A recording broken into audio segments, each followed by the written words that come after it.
everybody is something it's very dear to my heart, because one of the problems I think that a lot of people have is, you know, even if you've established a practice and it's going really very well, it's very difficult to maintain or establish even profitability and to maintain profitability.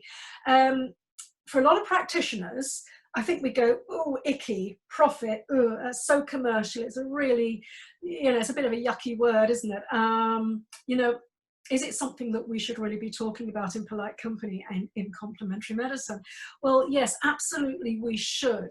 The reason I'm so passionate about this particular topic is because my remit, my sort of reason for existing, my raison d'etre, is absolutely all about making complementary medicine accessible to the public and the medical profession, but not just any old complementary medicine, but complementary medicine that is delivered by practitioners who are absolutely outstanding, and by making sure that people have access to training courses and schools that are absolutely outstanding.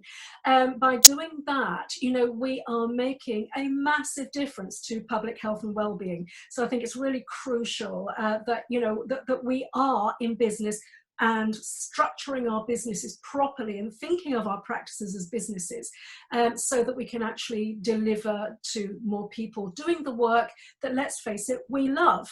Okay, so I hope we're all on the same page there. What I've done for you today is we're going back to the model that you may have seen if you've been involved in any of my previous tutorials, where I've delivered a PowerPoint presentation, because I'm going to be talking initially about things that we can do to add profitability to our practices and things that I want you to look at. I've got a few bits and pieces that are exercises that I want you to go away and work on for me. As you know, there's no test at the end or anything like that. The test actually is just really, A, do you do it, and B, does it work for you? It will if you do it correctly. So there's that. Then we're going to, towards the end of the presentation, we're going to go and look at some of what I call magic numbers.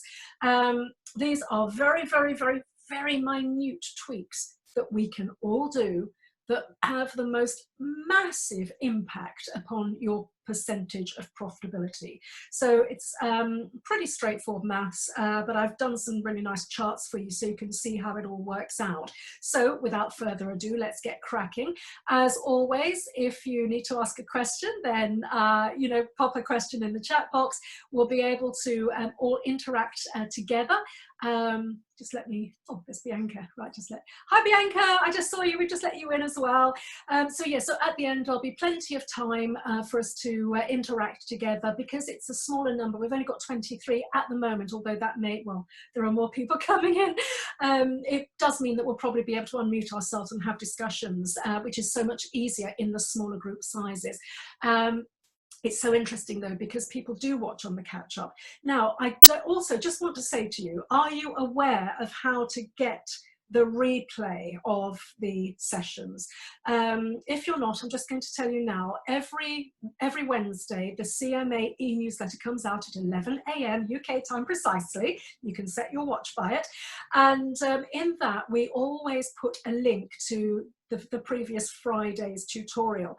The reason there's a lag is because what we do is we take the tutorial, we then transcribe it, and then we put subtitles under it, so that it's completely accessible to everybody of all abilities. So as you know, in the CMA, we don't discriminate on anything, on ability, on race, on gender, on sexuality, or anything like that, completely non-discriminatory. So we make sure that the tutorials are completely accessible. In fact, on the presentations, if you mouse over them, they even have audio descriptors and all sorts of exciting bells and whistles that you can do nowadays.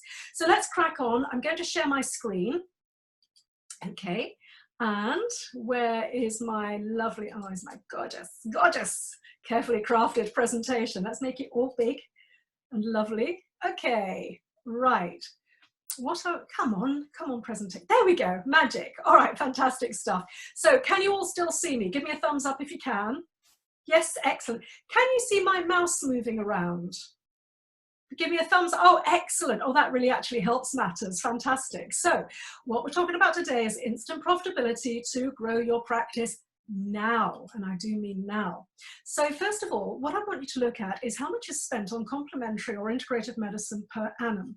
These stats are unfortunately not terribly up to date because the last overall census was 2012. Obviously there'll be another US census coming up in 2022. So this is our best figure. These are the best figures we actually have at the moment.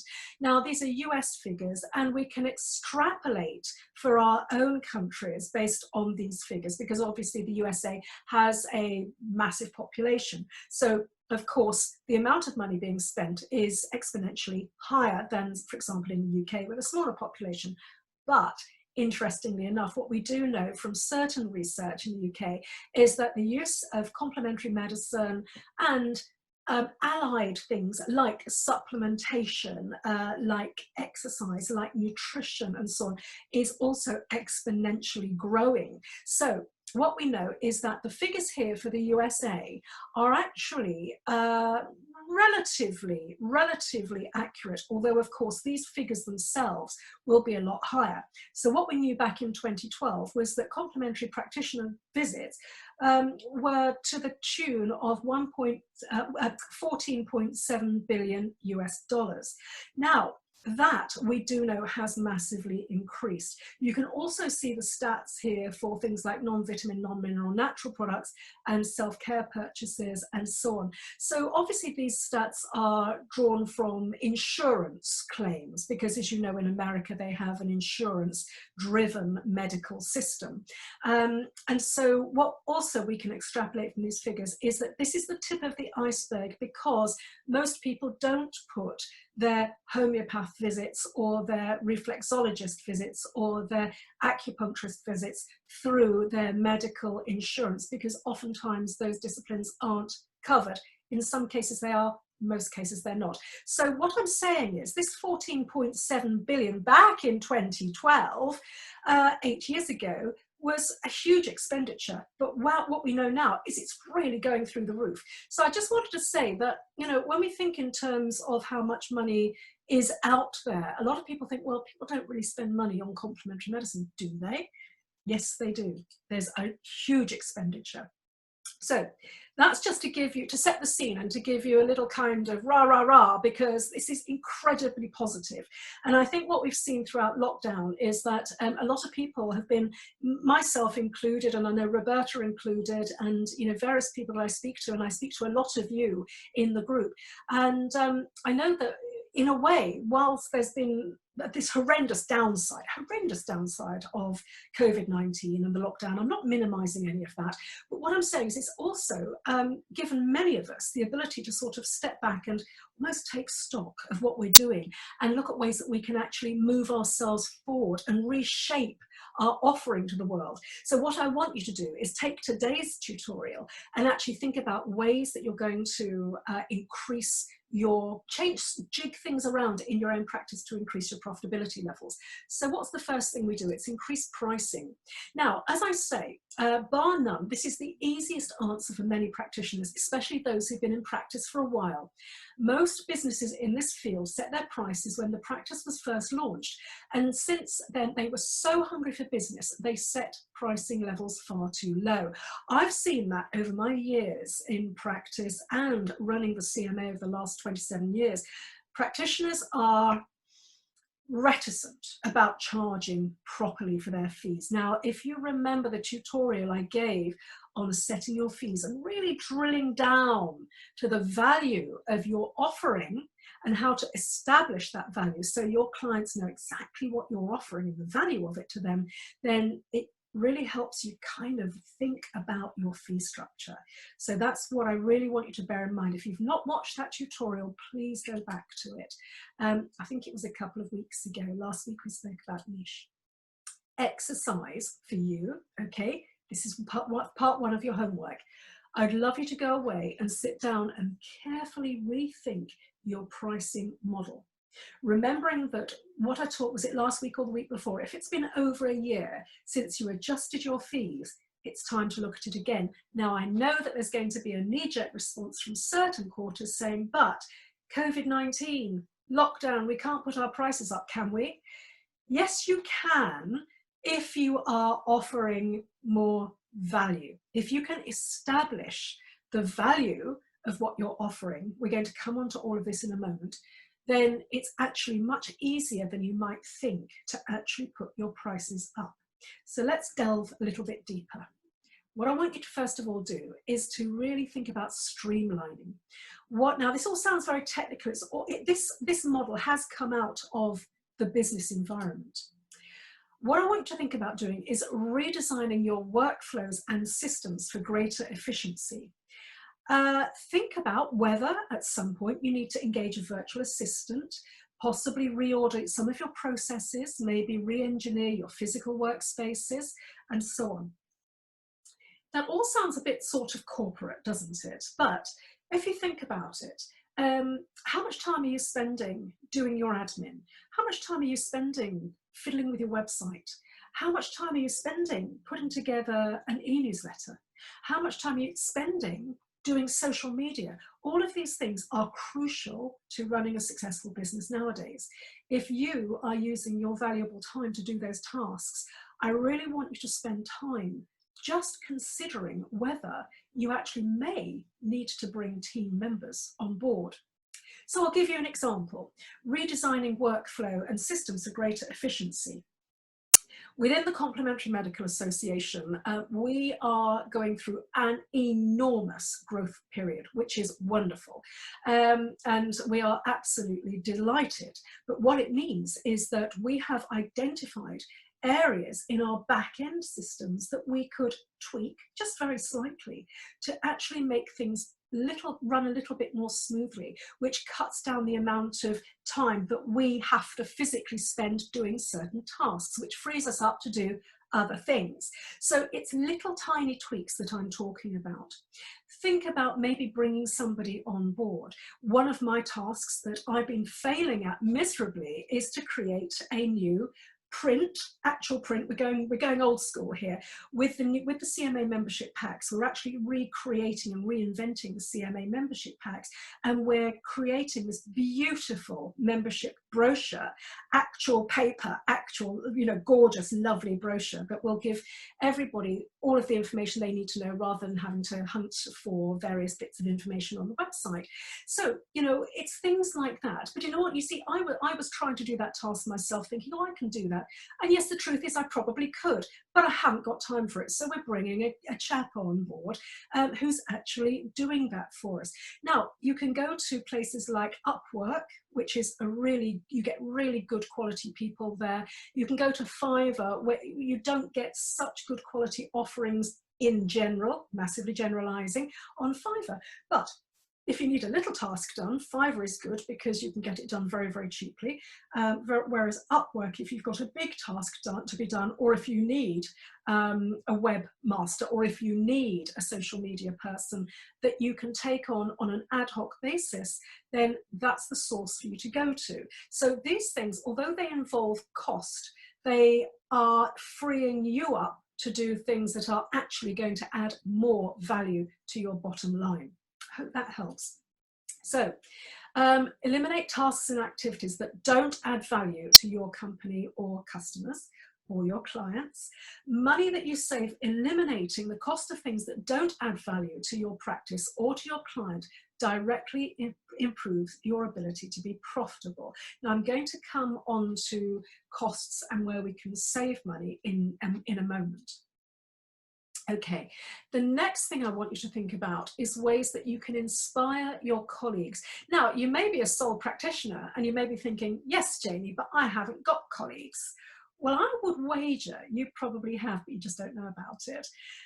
When I'm saying here, give your team a clearer picture on ways that they can contribute to profitability. If you have got people that you work with, sit them down and have a good chat and say, look, this is the situation. We're coming through COVID-19. We're coming out of lockdown now. We have been hit by this. So how can we all get our heads together and actually think about being more profitable? Can we save money here? Can we add value there? Get their brains working on it. But what if you don't actually have colleagues or team members. Well, what I want you to do is to think about whether you've got a virtual assistant. Have you got somebody that does your print for you? Have you got somebody that does your website for you? Have you got somebody that perhaps helps you out with certain design elements for brochures and things like that? Think of all of these people as being valuable team members. None of us can do this in a vacuum, and we all do put our energies out there, and we do have other people helping us in some way or another, I would wager. So every team member can help to increase profitability, do empower people, and to be part of this search for ways to increase profitability. Talk to people. If you talk to, for example, if you do create brochures and so on, if you talk to your printer and ask them, well, you know, is there another way of doing this? What about your workflows? Have these discussions with people who are really in big established businesses, because they might just give you that golden nugget that you need. You suddenly think, oh yes, and the penny drops and go, oh yeah, okay, I can do that in my practice as well. And importantly, to increase profitability, we've got to add value. It's absolutely crucial. So how can you increase value to your clients? Well, when you add value, it shortens your sales cycle. It increases your closing rate. What do I mean by that? Well, obviously it's sales speak for people making appointments to see you. It dramatically improves your client retention and has the ability to allow you to increase pricing. So what are some of the things? Have a little think right now, and just maybe make some notes to self. What are some of the things that you could do to actually add value to what you're offering at the moment? Is there something that you could do to maybe send people something like a newsletter? Maybe you could perhaps create an ebook. Perhaps you could write a book. There are all sorts of things that you can do to add little widgets. One of the best that I saw that really impressed me was when I went for a Reiki treatment with a lady that I know recently. Sorry, it was a few years ago, actually, thinking about it now. She sent me away with a little pot, a little tiny, beautiful, small, little tiny pot of the cream that she used for a little bit of a foot massage prior to the Reiki treatment. And she said, this is Reiki infused cream, and you can just use it. You can use it as face, you know, as a moisturizer, that sort of thing. It was beautifully labeled. It was in this beautiful blue glass, recyclable glass. And it was absolutely beautiful. And I really treasured that little gift. And oh yes, it did make me think, this lady's really, she values me as a client. And if your clients can feel valued, you are adding value to your practice. Also, I want you to think about not just the value of one consultation. I want you to think about the lifetime value of your client. This is a really interesting intellectual exercise. Increase the value of every purchase transaction with your clients. So is there something perhaps that you could do, let's say in this next exercise? Think, very salesy now, think upsell, cross-sell and resell. Ask yourself, how can I get each customer transaction or appointment to be for a larger amount? So that sounds possibly a little mercenary. Please don't run away with the idea that I'm telling you to suddenly become this shark, this mercenary shark that's dragging money out of your clients. I'm not talking about that at all. Please don't run away with that idea. What I'm talking about is if you can add value, if there are things that you can do that could possibly enhance your practice, your methodology of practice. Is there an ebook that you could perhaps price at a really reasonable rate that you could perhaps ask your client if they would like to buy, that actually tells them about the way that you practice, what to expect during practice, how the treatment kind of evolves over time, the value of having a particular set schedule of treatments and so on with you, and so on. So these are the types of things that you can actually add that actually increase the value of each transaction, or should I say appointment. The other thing that I really want you to think about that makes a huge difference to your profitability is client retention. There is a huge cost in attrition. It's a very, very steep cost. Losing clients is painful and expensive. Client retention is a positive strategic expense if you do it wisely. Remember, it costs way more to attract a new client than to retain an existing one. Think about how you can increase your client retention. So, are there ways that you can go back and maybe bring old clients who haven't been to see you for a while back on board? Or what can you do to actually ensure that your existing clients do keep coming back? Now, I appreciate we all have different business models. So, for example, a chiropractor or an acupuncturist may have a business model whereby the client comes for a set period. You know, in the first consultation, you may say, okay, do you know, it would be really great if we could target towards maybe having 6 sessions together. So that is a very, very good business strategy. It's more difficult for people like homeopaths. It's more difficult for people like psychotherapists and so on, because what we don't want to do is to kind of assume and presume and so on. My training in homeopathy was that you give one remedy and you wait for the client to come back to you, the patient to come back to you. You must under no circumstances chase them. I personally, now don't forget, that was an awfully long time ago. When did I graduate? Graduated for nearly 30 years ago. So, or thereabouts, not quite. And so what I do now, because I think it's more compassionate, this is not driven by business, but it's more compassionate, is that I do follow, I prescribe, and I do then follow my clients up, my patients up, and say, how are you doing? How are you getting on? Do you feel that you need to come in again yet? And you can, you know, do a little mini case taking over the phone and then ascertain where that person is. Do you need to bring them back in? So be compassionate about it. Remember that you are providing a really valuable service, and very often you are the touchstone for these people. Remember, when somebody comes to see you, chances are they've probably never actually been deeply listened to before. This is part of the magic that happens during the consultation. People feel heard, and you are providing the most extraordinarily valuable service. Now, moving on further, I want to now talk about things where we can actually save money. There's this old saying, isn't it? If you don't ask, you don't get, or as my great granny used to say, faint heart, ne'er won fair lady. So basically, if you're too shy, nothing's going to happen. So what I want you to do is to think about areas in your business that you can actually possibly think about renegotiating. Do you rent space? If so, renegotiate with your landlord. You never know what you'll get if you don't ask. Create. What I want you to do is to think about creating clear options for other space that you could potentially rent, and have a heart-to-heart with your landlord about reducing your rental fees. And again, we're actually really well placed at the moment after lockdown to be able to have those exact discussions.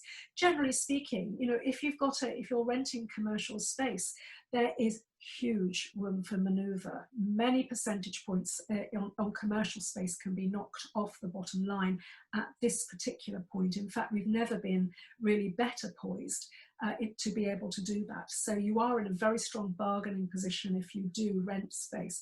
If you don't rent space and you're working from home, I have more solutions for you coming up in a bit. But to finalize this point, request. Even if they say no, you can always give them a fallback request to give you an option, perhaps to extend your lease without an increase in rent.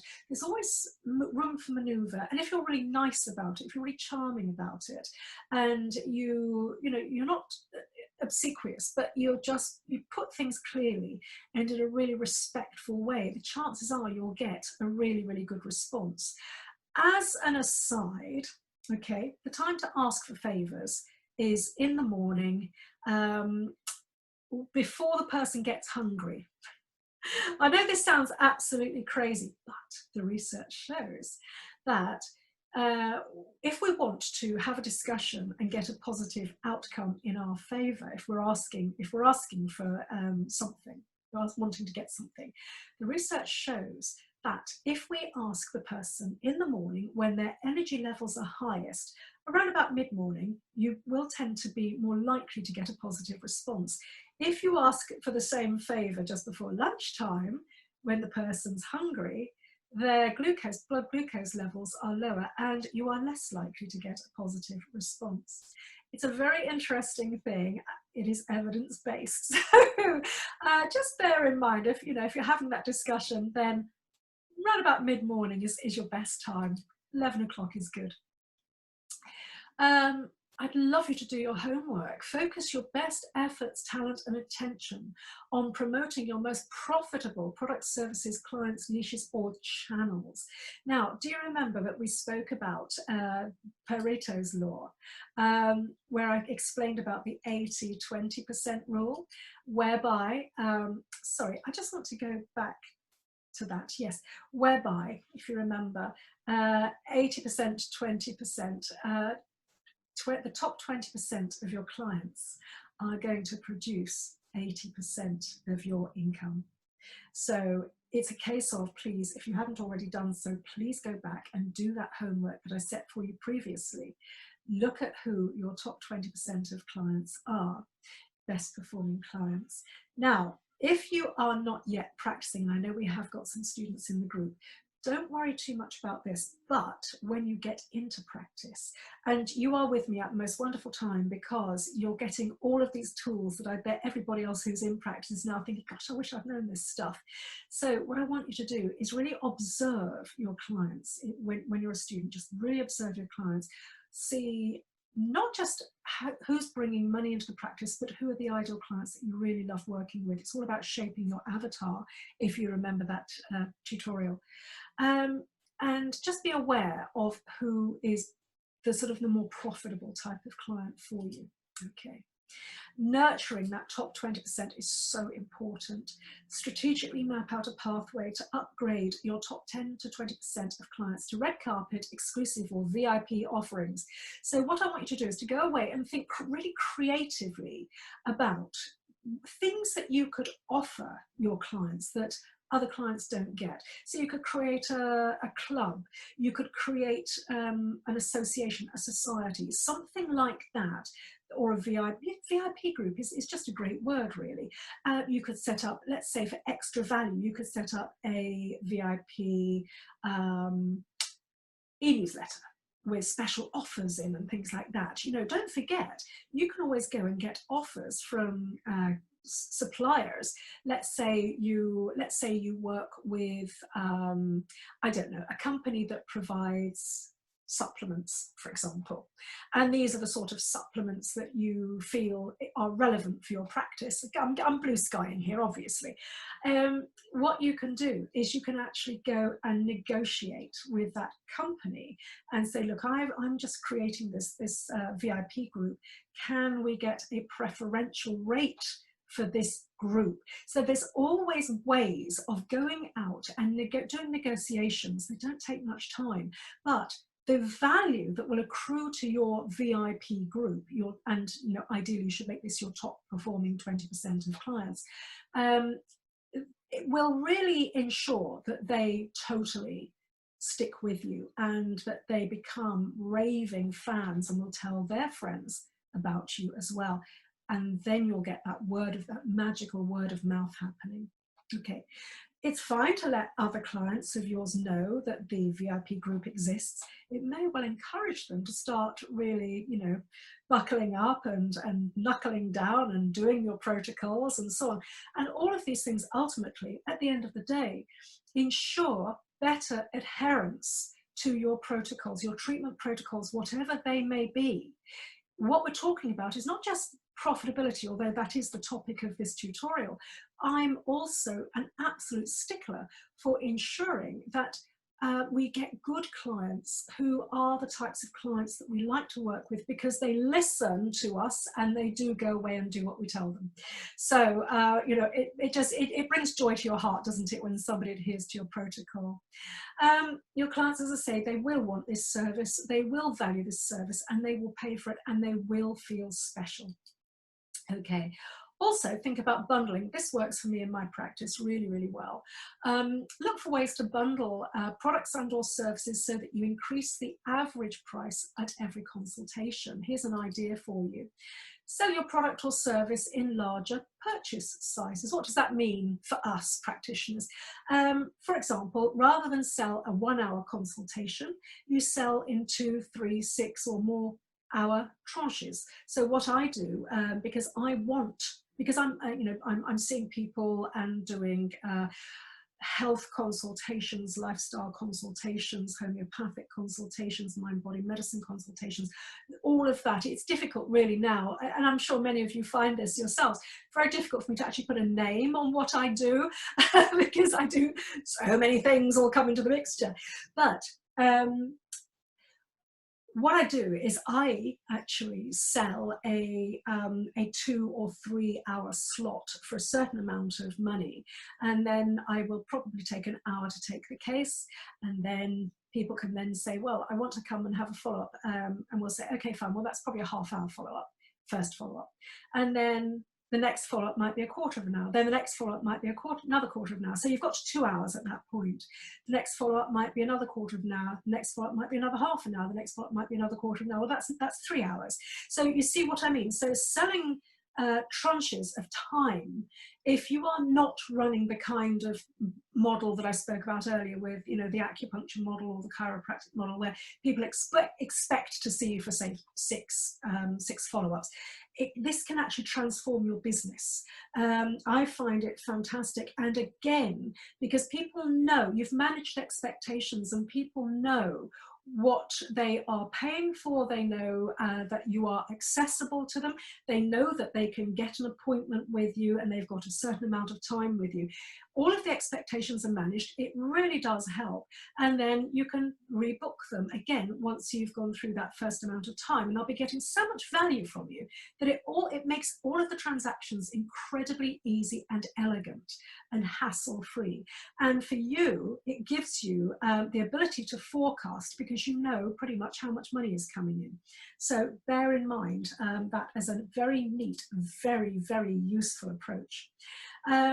And it works very, very well, especially if the client is getting a better deal, because you know I'm a stickler for never discounting unless, you know, I spoke about that in fees, and I'm not going to go over that, because if you didn't see that lecture or if you've forgotten about it, go back to it, because it's a whole lecture by itself. But if you say, okay, well, you know, you can book a 1-hour consultation with me and it's this price, or you can book a 3-hour consultation, a set of consultations, and it's a slightly lower price, quantity discount, that's fine to do that, again, because it manages their expectations and it manages your business. So bear in mind, you can do that. And again, the person feels they're getting more value. Okay. Increase purchase frequency, especially for things like consumables. Now, what do I mean by consumables? Well, if you're a nutritionist, then chances are you probably already are selling or guiding people towards purchasing supplements and so on. So that's great. But what if you're an aromatherapist or a reflexologist or a chiropractor or somebody that doesn't automatically, or homeopath doesn't automatically have products to sell? What I want you to do, we're going to come on to this kind of at the end, I want you to actually think about things that you can bring into your practice that enable you to add value to this sales of any particular consultation. These have to be congruent with your work. So you can't see your patient and then sell them a set of tires. You know, there's no congruence in that, is there? It's got to be useful. It's got to be something that is appropriate for the work that you do and match up to the work that you do. Absolutely crucial. Otherwise, you just come across as being a salesperson. So it's got to be done for a reason. It has to be done in a compassionate and rational way. So strategically map out systems to ethically support your client to consume your product or service faster so they get more value and thus repurchase more frequently. So, for example, if you were a nutritionist, you might say, okay, well, what we want to do is have appointments every month. Or you might want them to come every 2 weeks so that you can keep an eye on them. You know, you can change the frequency with which they return. Again, of course, it depends on your business model, so it's got to work for you, and I can't go through every single different discipline and the different models of practice. But I know that what you can do is find ways of actually changing the appointment frequency and to bring your appointments slightly closer together. That will make a big difference to you. Here's an exercise for you. Look for ways to educate your clients on the ideal use of your product or service. What does that actually mean in plain English? Well, what it means is that Samuel Hahnemann, the father of homeopathy, used to make sure that people read his book, The Organon of Medicine, before coming to see him, because he felt that if they didn't fully understand homeopathy, then they would be mystified by these little tiny pills that he was giving them, and he wouldn't get any kind of sort of adherence to his protocols. Now, you know, obviously there's a danger with homeopathic medicines that they could possibly be antidoted by coffee, mint, or camphor.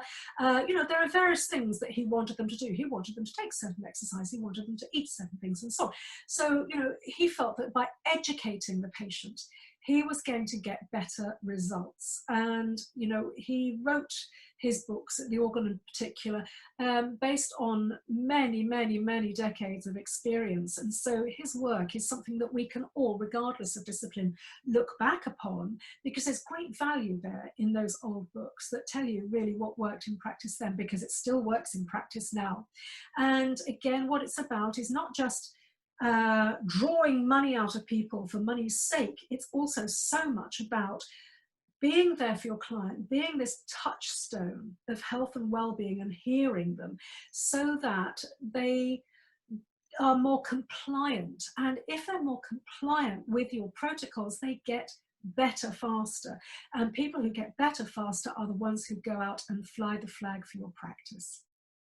So what I also want you to think about is, what can you do to simplify things? Make buying from people very easy and simple. How can you make appointment setting easier? Reduce barriers to entry and reduce frustrations or hurdles to repurchase or rebook in our language. So what can you do? Well, you know, a lot of the time, making buying from you easy and simple is actually, you know, pretty easy. You can, for example, set up a widget to go onto your website that allows people to actually book on your site, and then you can actually take payments up front. That's perfectly acceptable to do that. How can you make appointment setting easier? Well, those same systems, as I say, allow people to actually set appointments. You don't have to have any toing and froing with any of this. So there are ways of making things easier. I appreciate, and I do this myself, prior to sending somebody to booking an appointment, I do like to talk to the person first. I think it's very, very important, because I need to know, is this the kind of person that wants to work with me? Is this person the kind of person I want to work with?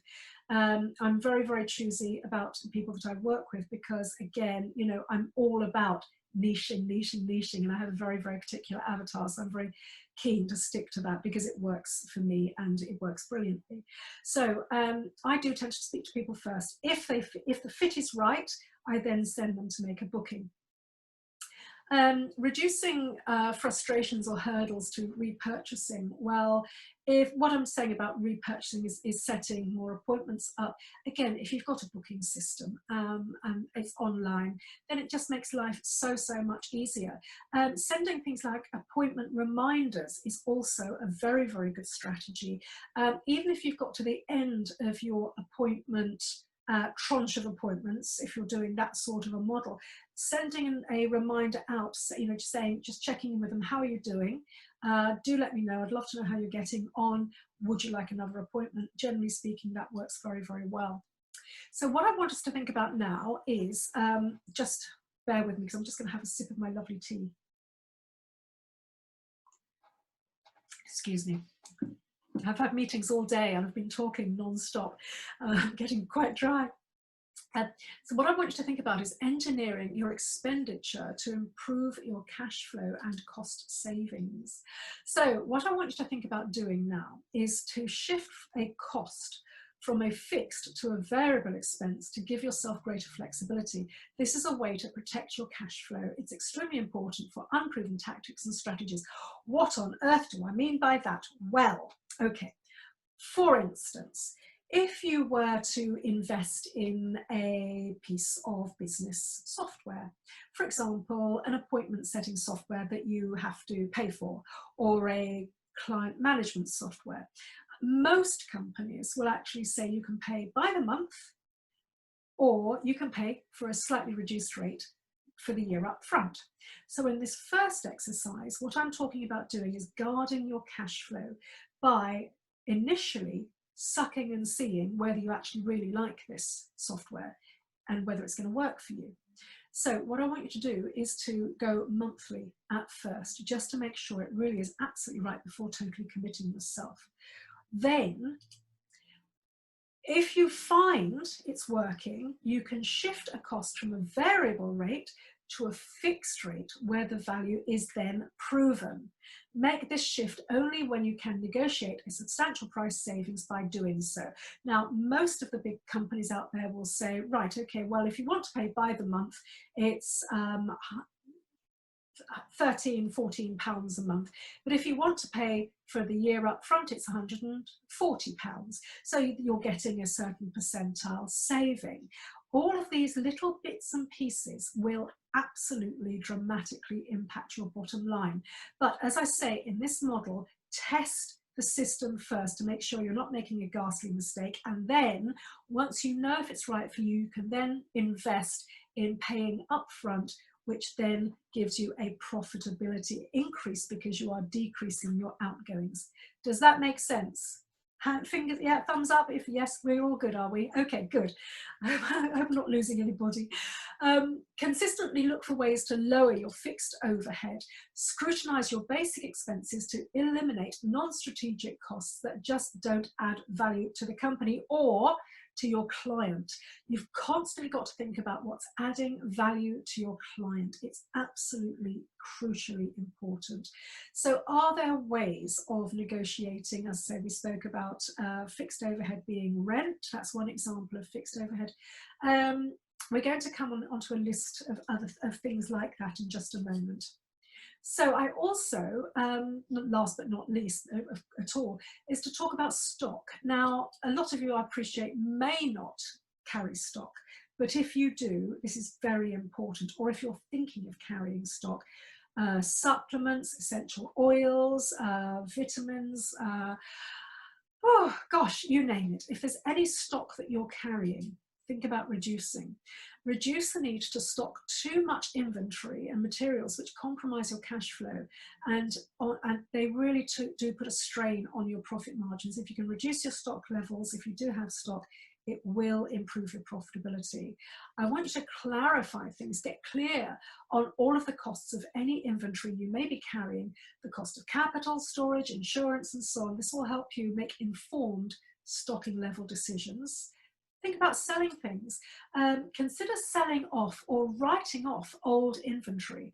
Why pay for stuff that you really don't have a use for? Free up the space and expense tied up in that old inventory. Sell it, donate it, or finally scrap it if it's not going anywhere. And finally, think about setting optimal inventory levels and stick to them. Constantly be on the lookout for ways to optimally reduce your inventory levels. So one of the best ways that I've found of doing this is if you are in a situation where you recommend, for example, supplements to your clients, I personally advise you not to hold inventory. I think holding some samples is good, and if you can negotiate samples from your supplier, then that's fabulous. You can have them as show and tell items, but ideally you need to be able to either send your client off with a prescription so they can order them, Generally speaking, though, you know, that tends not to happen. So it's usually better if you place the order and you charge your client, and then you know the order's gone through to the company, and then the company will fulfill the order.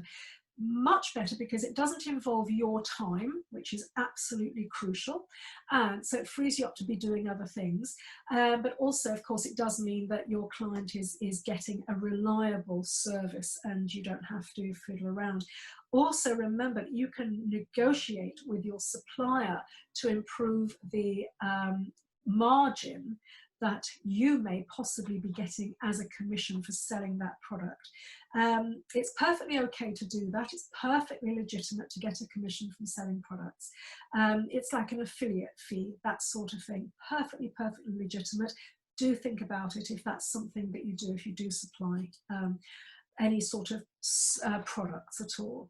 What I want you to do is to negotiate hard. I want you to negotiate to get competitive pricing on your merchant accounts. So if you take cards, or if you use PayPal for payments or anything like that, phone them up and negotiate. This one tactic will likely yield an extra 0.25 to 0.5% to your bottom line with very little effort. What does that really mean? It doesn't sound very much, does it? If you've got a 15% operating profit margin on a 0.25% or a 0.5% increase to your profit, this is the equivalent of selling 1.67 to 3.33% more.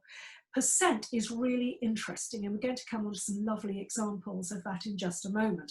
But it's perfectly okay to contact whomever it is that you use for card processing or payment processing and say, actually, I need a better deal.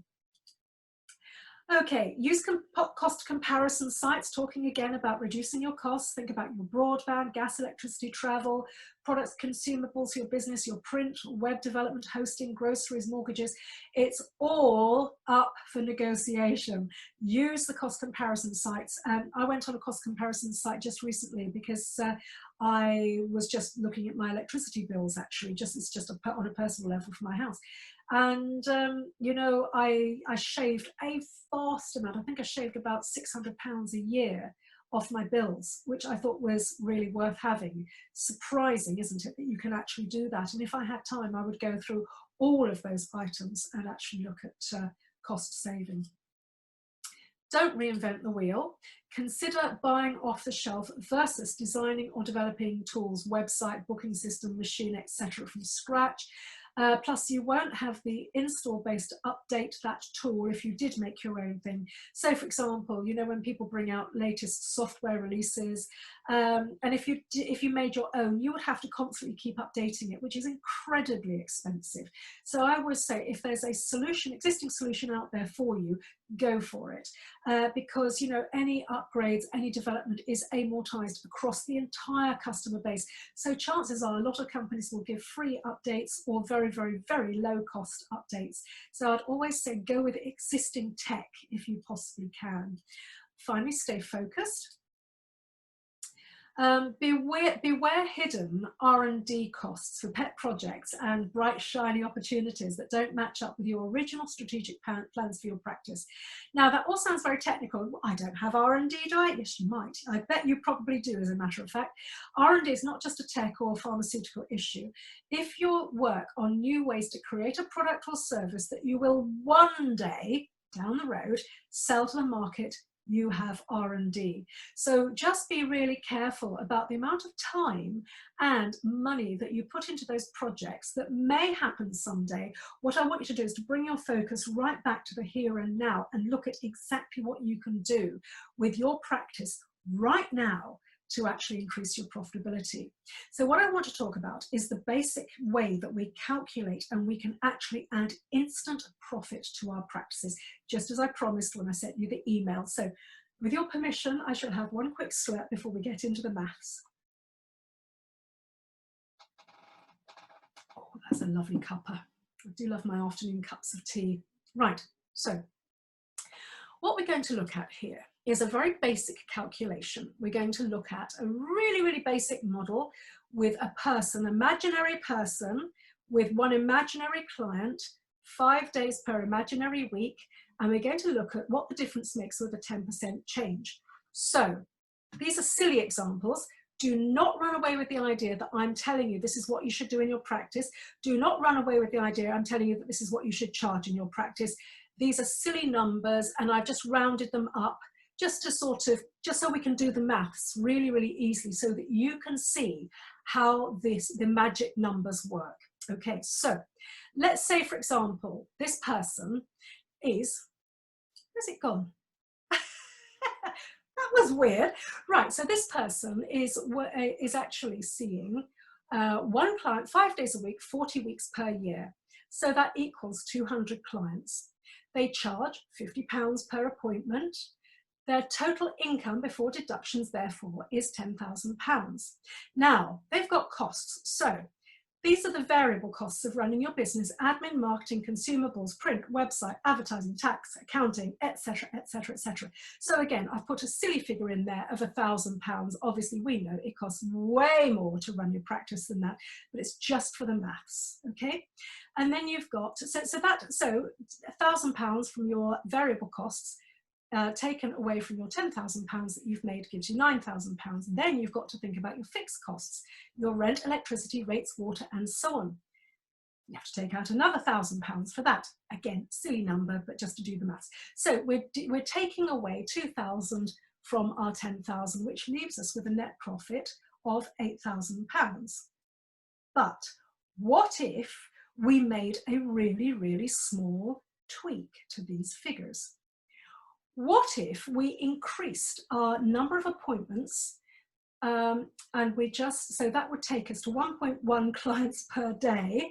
How do you get 1.1 client? Well, obviously over a week, you know, you can do the figures. It's just a silly example. It's just to give you the idea of what happens when you just change things by 10%, 10 measly little percent. That would give you not 200 clients per year, but it would give you 220 per year. Client sessions, this is client sessions, or appointments, we should say. So if you increase your fee from £50 to £55, not a huge leap, but I'm sure you will agree, very easy to do that. That would give you a total income before deductions of 12,100. But what if you then negotiate a 10% reduction in your costs? So instead of your costs being £1,000, your costs are now £900. You've shaved £100 off your fixed cost, your variable costs. You also shave 10% off your fixed costs. So instead of paying £2,000 a year, you're now paying £1,800. So what that does, and I just need to shrink this here, there we go.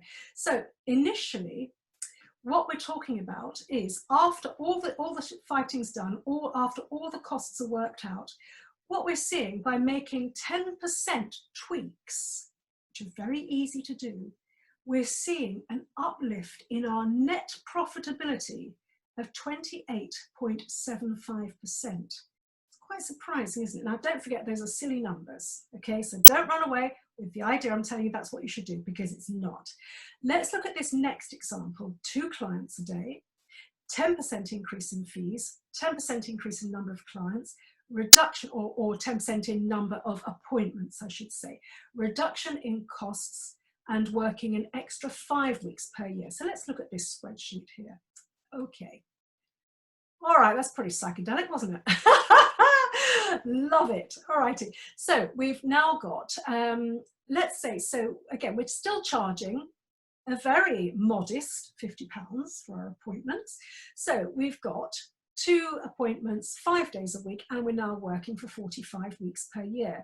Now, I'm aware that you're saying, but there are 52 weeks per year. What I'm saying is, we have to factor in days off for things like marketing. We have to factor in days off for not being very well. We have to factor in days off for holidays and breaks, otherwise you'll go completely batty and burn out. So that's why I'm just putting in a silly example of 45 weeks per year. You could work more, you could work less. But anyway, it's just to keep the figures nice and round, just for the time being. I promise you this is going somewhere useful. So we've increased the number of appointments per day and the number of weeks per year. So that takes us to 450. We're still charging £50. So the total income before deductions is 22,500. Okay, then we're still keeping our silly example of what our fees are, our charges are. So we were bringing in 22,500, and now, because we're taking 2,000 off for our expenses, that leaves us with a net profit of 20,500. Let's do the magic numbers. So what if we increase our number of appointments 2.2 clients per day for 45 weeks per year. So instead of being 450 appointments, it's now 495 appointments. It's just 10%, that's all it is. 10% increase in fee, going from £50 to £55. Very, very easy to do that price rise there. So that gives us a total income before deductions of 27,225. If we negotiate that 10%, that mere 10% reduction in costs, it takes 900 and 900 away, giving us a total cost now of 1,800. So what that does is it ultimately leads us to where we were making previously 20,500. We are now making 25,425, which gives us a profitability uplift of 24.02%. That's worth having.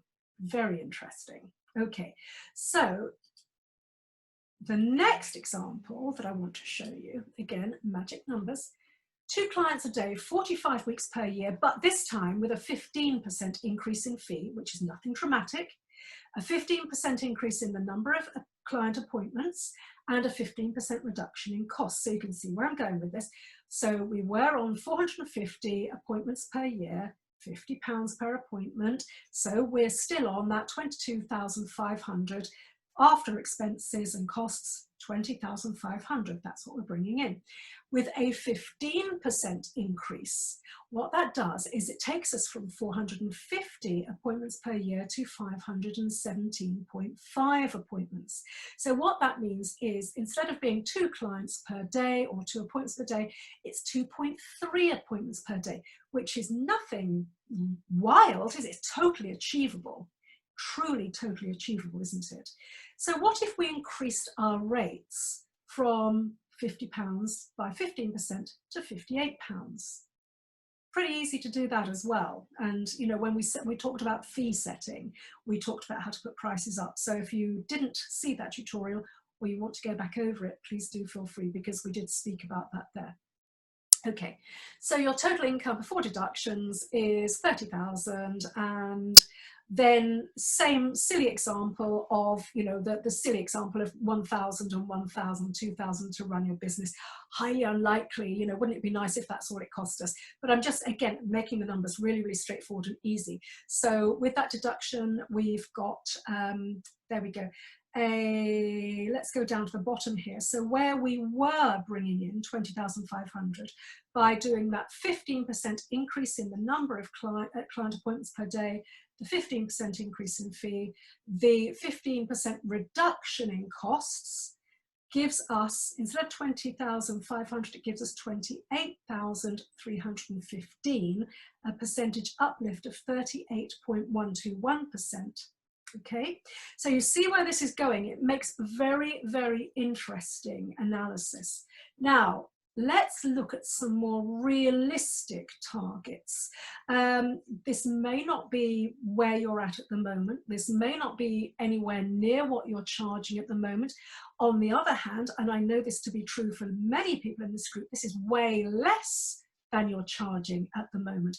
But again, I'm putting in this particular number to make things really kind of rounded up and easier. So let's look at this.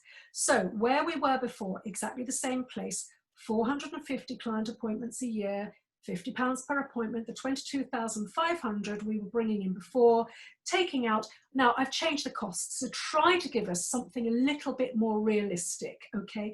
So if our variable costs are 5,000 per annum, if our fixed costs are 3,000 per annum. Now, obviously, they're going to be different for all of us, depending on whether we're working from home or whether we're actually paying rent and things like that. But it gives us a little bit more of a realistic feel here. So instead of going home with 22,500 in your pocket you've got to pay out for all of those expenses, you'll be going home with 14,500. Not great. So let's look at manipulating with a measly 15% change. So what I want to do is change the number of days per week that we're practicing. And I'm actually reducing it because I think a good practice model is working, if you can, 4 days per week to avoid burnout and to give you that extra day per week when you're not in front of clients, to enable you to do all of the work that you have to do on your practice. Building your website, writing your blog, creating your newsletter, contacting previous clients and so on, and doing all of the work, all the admin it takes to actually keep your practice afloat. So I think you do need to set time aside each week to do that when you're not face-to-face with clients. But what I do want to do is to change the number of clients or client hours or appointments you're having per day to 4 a day, because that is eminently achievable if you're doing what I've been telling you, if you've been doing what I said with the avatar, with the niche, going out and giving talks and all of those good things. 4 client appointments per day is eminently achievable. 16 sessions a week is eminently achievable. We can get there, for sure we can. Now, what I want you to do is, and I'm going to just put in an easy number of £100 per appointment. Now, some people go, oh, shock horror, I can't possibly charge that much money. We can get you there. If you're saying, goodness gracious, I could never charge that little, well, that's fine. I'm just giving you a number just to make the maths easy. And quite honestly, I do believe in complementary medicine, we should be charging higher rates because what we do has value.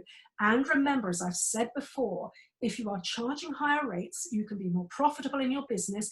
And if you can be more profitable, then you can go and do your volunteering work. You can go and help the less fortunate.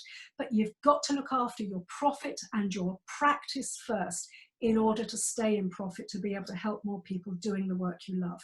Please, please take that message home.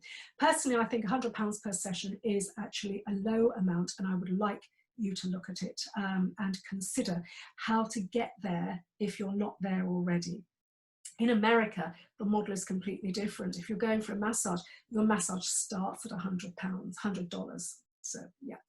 Okay, so what does that give you? Well, 720 appointments at £100 gives you 72,000 per year. This is starting to look a bit like more of a profession, isn't it, at this sort of level? It's a bit more serious. It's not a hobby now, this is a profession. So this is what happens when you stop commoditizing your services and adding your value into what you're doing, okay? So what do? We then reduce our costs by 15%. So let's say we were paying £5,000. Let's reduce that by 750. So that gives us 4,250. We were paying 3,000 there. Let's reduce that. So that comes down to 2,550. So that gives us a total deductions of 6,800. So our before was 72,000. We're now looking at 67,750, which after all of our costs, I should say, gives us a net profit of 65,200, which gives us a whopping uplift in profitability of 349%, nearly 350%. Pretty amazing. So how do we get over the ick factor? Compare what you do with some other professions. What do hairdressers, beauticians and nail technicians charge? Depends where you are, obviously, but if you're going for a decent haircut and style and blowout and hairstyle and blow dry and all those things, or if you get those sorts of like luxury services done, you're paying more than most people here in this group are charging. Dentists, what do they charge? Well, don't get me started. Thousands, don't they? I mean, think about it.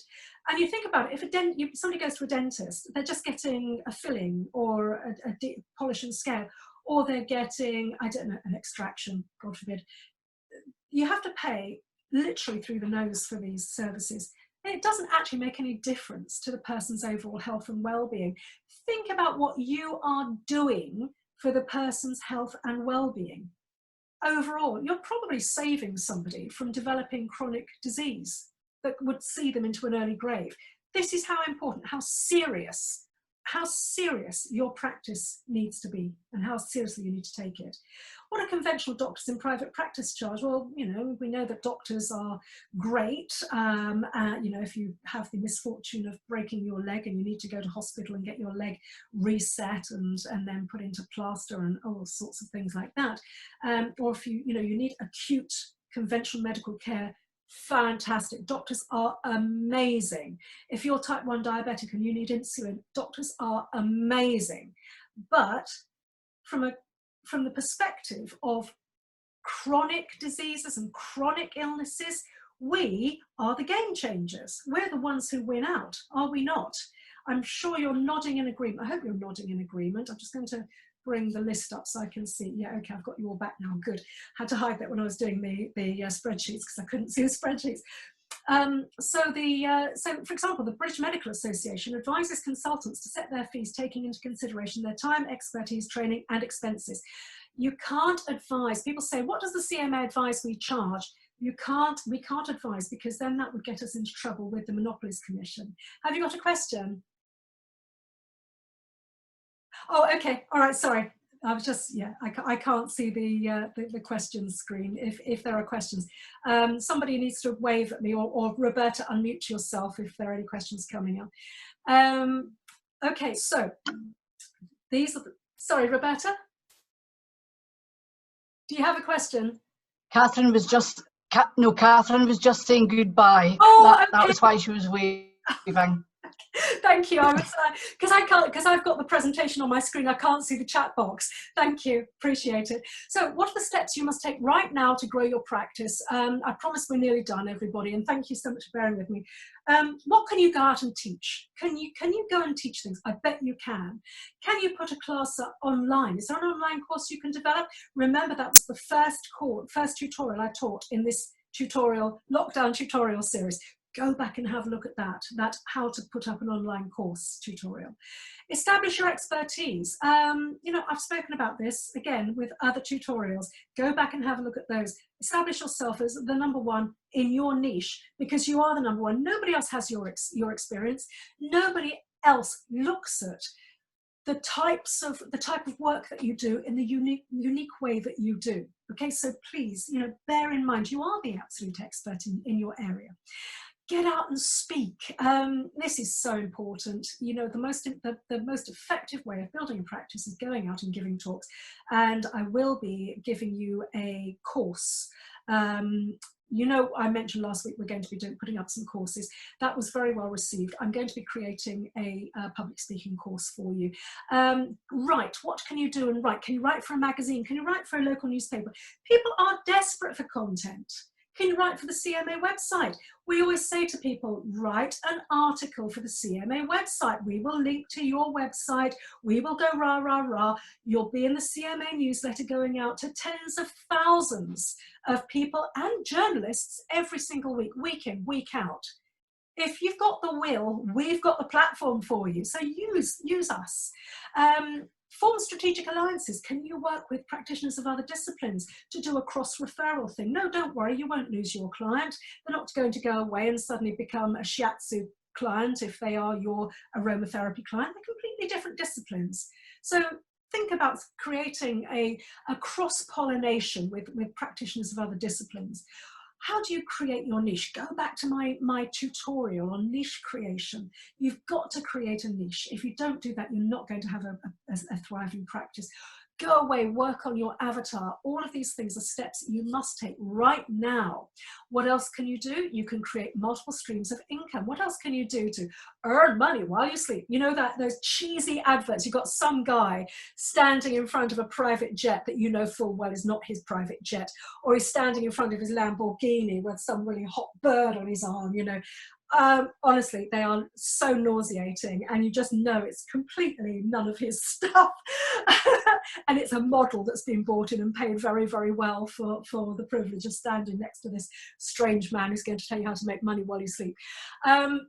So I've put that in, those words in, tongue-in-cheek, totally tongue-in-cheek, but you can set things in motion that will bring money into and onto your bottom line without you having to be hands-on, exchanging your time for money. So can you put up evergreen courses? These are courses that you put out there. Let's say a course on how to use homeopathy for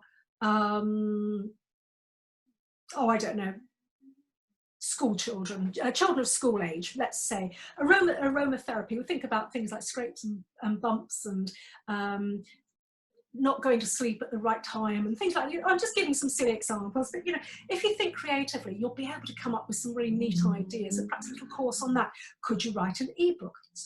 Could you write an ebook? Could you do any ghostwriting? Again, there are lots and lots of people out there who are looking to put out ebooks and so on. If you've got expertise in a particular area, put yourself up on Upwork, say ghostwriter available, and I will ghostwrite your ebook on whatever your field of expertise is. Can you sell things in your practice? Can you sell supplements? Can you provide essential oils, lotions, potions? What can you sell? Think about anything that you could add into your practice that enables you to add money to your bottom line while you are not directly in front of the client. Remember, none of this works unless you take action. So what I want to know is, what are you going to do today to grow your practice?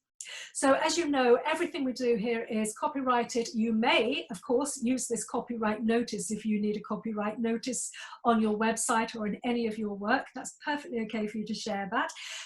We're absolutely fine about you sharing anything that we put out, as long as you please have the courtesy to contact us first, explaining what you want to use, where you want to use it, and of course, we will then be able to tell you how to credit us properly. We're nice like that. So thank you so much for joining me today. Obviously, I know most of you are probably in Janie Goddard Masterclass is my private practice development Facebook group. Obviously, we've got the CMA the CMA Facebook page and private members group. I'd like to see you all in there. At the Complementary Medical Association and Janie Goddard YouTube channels, please go over to those channels. All of the tutorials are on the Complementary Medical Association YouTube channel. You must please subscribe to the channel and click the little bell icon so that you know when the next video has gone up. Go to mine as well, my channel, because I put up a lot of really useful information. Email me. I think most of you have got my email address, and because I know the invitations usually come out from my address. And of course, you know Roberta's address, either roberta@thecma.org.uk or admin@thecma.org.uk if you don't want to contact Roberta directly herself. I'm sure most of you have the telephone numbers. So, and of course the CMA website.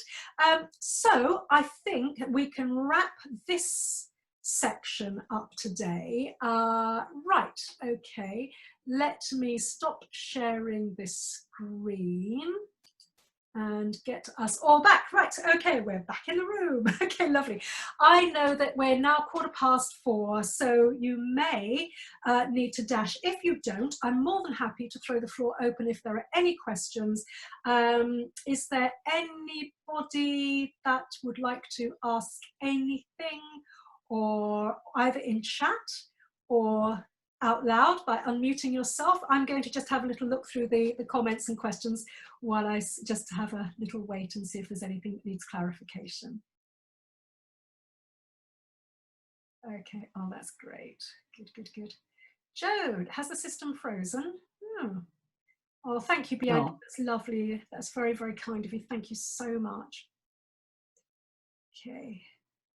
Oh, great. Okay, Julie said, yes, reassuring you're doing some things right. It's good, isn't it, to get that reassurance, because it really does help, I think, tremendously. Yeah, I think it's really, sometimes, you know when you sort of listen to something and it reconfirms that you're doing things the right way. I think it just gives us that little boost, a little confidence factor, isn't it? Which I think is really, really useful. Okay, so Biljana, I hope I've pronounced your name correctly. That's great. Well, I think Biljana, you are in the right place, of course, because if you're still a student, you are so lucky. I wish I had all this info when I was learning and in practice. Jill Sawyer, thank you so much, Jill, for coming along. Lovely to see you in the group again. And right, okay, James says, turning my in-person courses into online, great, thank you, well done. But struggling with pricing as lots of others out there at a fraction of the cost. Any views? Oh yes, of course I have views on pricing. Jane, did you watch my pricing? Tutorial? If you haven't watched that, then I think the thing to do is to go back and watch that. That would be really useful. I do strongly suggest also that you look at niching and you look at avatar. You look at the neuropsychology of branding. Sorting out your brand is going to be absolutely crucial. If you are offering more value than other people out there, then you can charge what your course is actually worth. That's fine. You can really do that. That's absolutely no problem at all. Don't forget, we are here if you need help and input. Okay, that's fine. Oh, thank you, Barbara. Thank you so much. And Joe says, so great, a student graduating next month. This is great. Okay, already a life coach and LP practitioner with timeline therapy, not so great at the business stuff. Brilliant. I am so pleased. Is there anything else that I need to cover for you? Or are you happy to be let go to be able to get away and get on with your weekend? Okay, fabulous. All right, lovely. If anybody wants any help, contact me. Don't forget, you can email me. You can email Roberta, and we're here to support you. And I just want to say thank you for being here. It's really, really appreciated.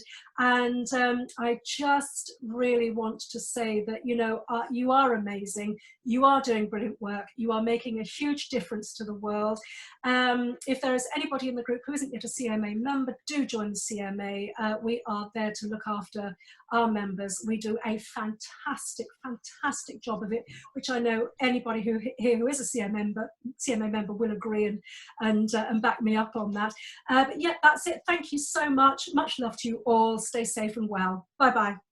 Janie, Yes. Is there a hi there, Janie? It's Joe. How are you? Great, Joe. Yes, carry on, love. Yes. I found your meeting really, really inspiring. There was at one point, I know it sounds a bit daft, but I got a little bit emotional at one point. Here at Omega Therapies, we haven't put the prices up for about 5-6 years. Yeah. And we live in an area like where in Redditch, which is in the West Midlands, our demographics are quite low.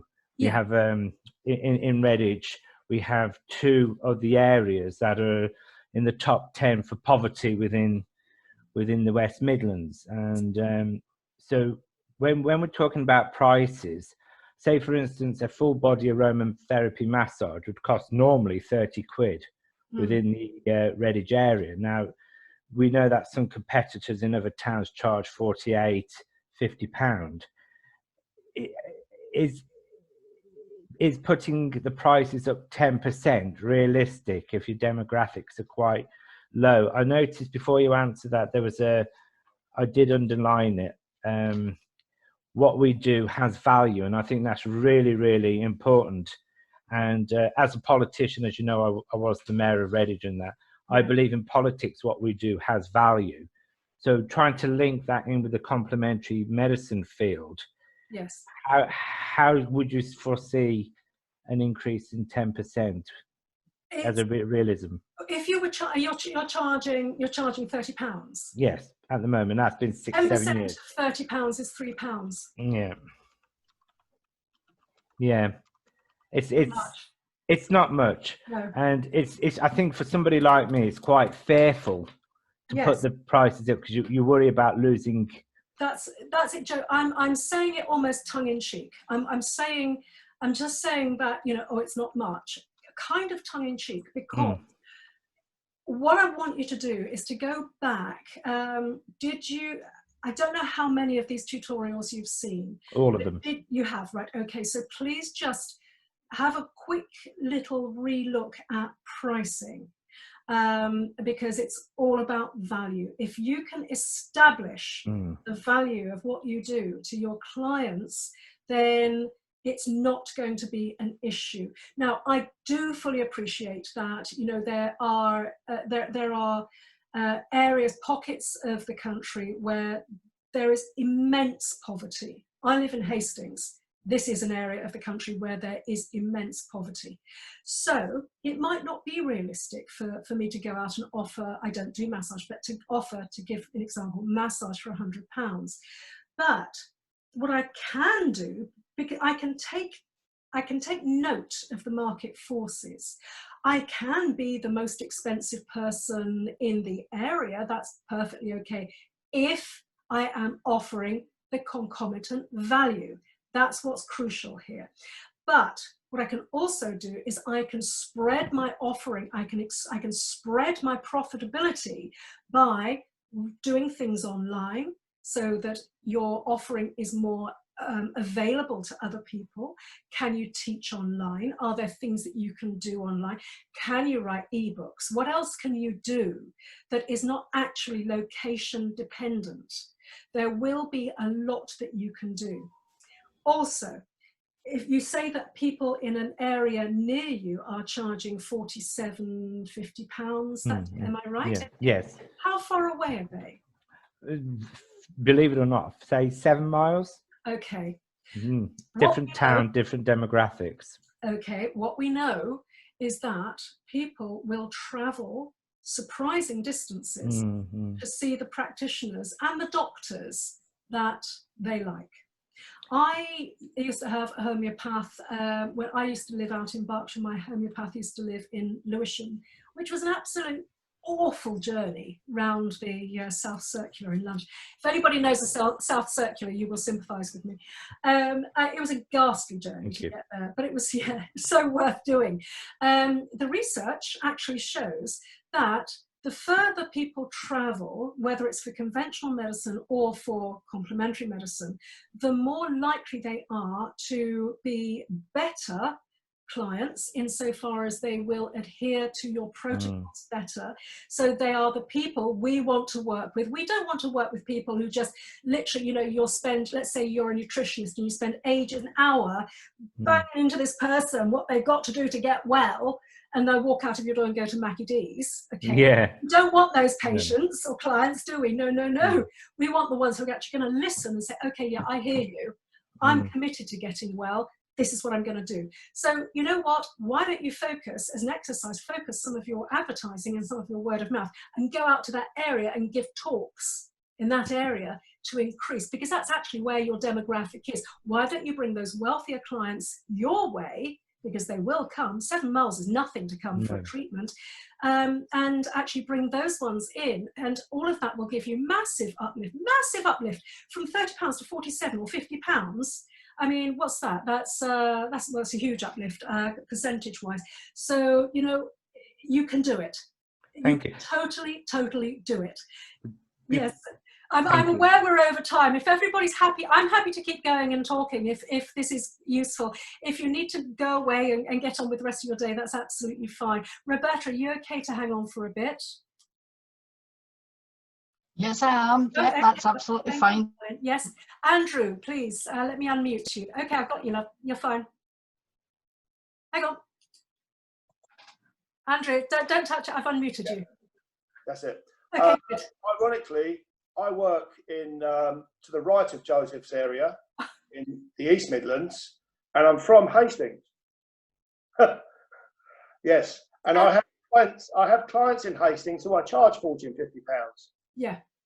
And I say my thing that I've been told since I came back into the private sector, because I was 18 years on the road with professional athletes, and then I came into the private sector. And my thought is, imagine you're working somewhere and you have to split it 50-50. That means you're only earning, if you're charging 50, you're only earning 25. Yeah. So my thought is, you've got to charge 50. Yes, you have. It's very, very interesting. you've also got to look at not just, I mean, obviously we're talking about geographical issues here, you know, it's a very interesting topic. You know, but for example, in Hastings, a very, very, very, very poor area. But we've also got lots and lots of people who've come down from London. They call them, there's a term for them, DFLs, DFL. I don't know if you would remember, Andrew, from your time here. But yeah, DFLs, I went to Grove School, so in Hastings. So. Oh, right, I know, yes, of course. Okay, so we've got lots of DFLs here. And you know, these are people who've come down to Hastings, perhaps have second homes here. So, you know, these are people who do have money, who can supplement, you know, the activities of the practitioners here who do want to provide services. We have a big homeless problem here. So there are lots of practitioners here who do provide services for homeless people. So, you know, there are always ways and means. If you think creatively enough, you can add sufficient profit to your practice to enable you to not just keep a successful practice going and keep a roof over your head, but you can then go and do all of the other things that you want to do to help people. So thank you for that, Andrew. It was really, really useful. Any other questions? Anybody else want to chime in and unmute themselves? Or are we good? Are we okay? I'm just looking at the, all right, jolly good. Oh, Julie says, just join, so impressive support. Oh, thank you, Julie. Thank you, thank you, thank you. That's really lovely. We work very hard and we love what we do and we love supporting you. Thank you. Okay, my loves. Well, I think that's it. I think I'd better let you go. I just cannot tell you how much I appreciate you being with me. All the very best.